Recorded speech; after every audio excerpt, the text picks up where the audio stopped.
signs and symptoms, you can probably see it by a lot of people on the spectrum don't like to make eye contact for long periods of time.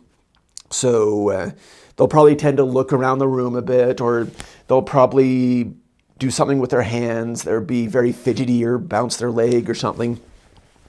It's going to be different for a lot of them, but they'll probably do something that makes them feel comfortable. They'll probably have like a toy or some sort of gadget or something to hold on to that will help them. But I know I've heard of things like Ritalin and other stuff, but I'm not necessarily an expert in the subject. But it's one of these individual sort of situations. It could be because everyone is a little bit different. It's sort of this unique diagnosis that if you meet one person on the autism spectrum, you meet one person on the autism spectrum. So a diagnosis that would be good for me wouldn't necessarily be good for somebody else. So it's sort of an individualized thing. One thing that I've tended to notice with people on the spectrum is that they tend to be very, very smart. They find like this niche subject to learn, it would be dinosaurs or trains or something. They really like to focus on that. But then also alongside that, there are some social anxieties that tend to happen, that they don't know how to interact with other people. So I think with a lot of places like this Autism Journeys place that I talked about, it's one of these safe places that they can go to where not only learn social skills, but learn how to interact with other people in a safe, protected way. To my knowledge, I'm not sure if Autism Journeys is still around, because I've tried to reach out to them a little bit.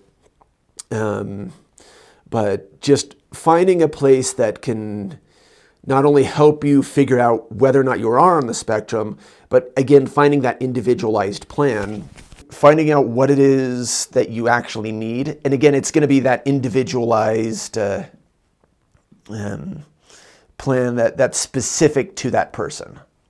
Well, I think I covered just a few of those points where it is just eye aversion, not wanting to look at people for long periods of time, that focus on that one individualized thing. And I think a big one I didn't touch on yet is a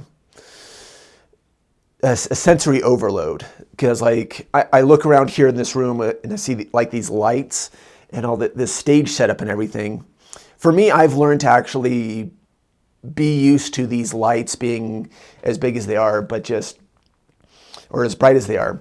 But somebody else on the spectrum might, say with like this chair or something, be like really, really uncomfortable because it feels like knives or pins in their back, and like these lights may be super, super bright or something, or there may be like some super, super smell that's in the room or something that's really, really pungent, or stuff like that I have to avoid.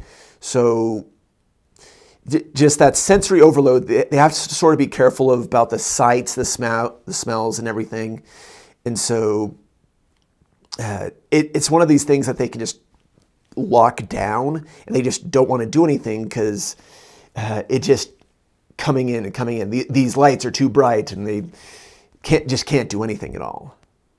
It depends. I think it's more of a spectrum thing, because for me, when I actually got my personal diagnosis, I just barely found myself on the spectrum, so that's considered high functioning. I think for somebody that's like more middle or on the lower end of things, again, it goes back to that whole specialized treatment thing, that maybe you're high functioning but still have sensory overload, or maybe you're on the lower end And again, it's maybe you don't. So every person's a little bit different. And so I think, again, it just goes back to figuring out, do these lights bug you, or is this seat that you're sitting in feeling uncomfortable, or can you not smell grapes or oranges? And just figuring out what it is that you feel uncomfortable from, and then learning either to learn from it or get around it to make yourself more comfortable. Medication, I generally haven't taken a lot of medication outside of just Advil and Tylenol, because I do tend to get headaches occasionally.